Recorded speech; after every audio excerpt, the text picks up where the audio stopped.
Alright, so before we talk about what's happening with the stock market, let's discuss where all of this begins, the declining US dollar. Now, even though this might sound like a sensationalized headline, I think we could all agree on one thing. Your money is going to be worth significantly less 20 years from now than it is today. And if you want to see just how bad it's become, check this out. Back in 1913, the value of $1 had the same purchasing power as $100 has today. And over time, your money just falls further and further behind. Like if you just had $1 and held it for 100 years under a mattress, it would buy you the same amount today as a penny does. Essentially, even though the US dollar is seen as the world's reserve currency, there are currently three factors causing it to fall very quickly, with the first being money printing. Essentially, imagine our economy like a giant pizza. If you have 10 people and cut the pizza into 10 slices, each person has the rights to an equal slice.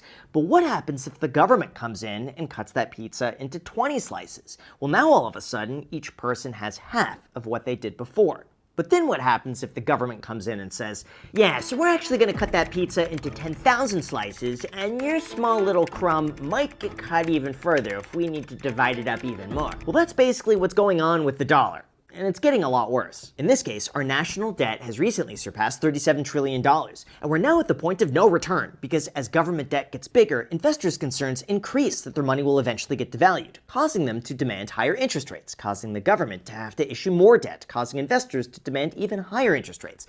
Basically, there's no way out of it, other than printing more money and devaluing the currency even further during a time where fewer investors are buying it.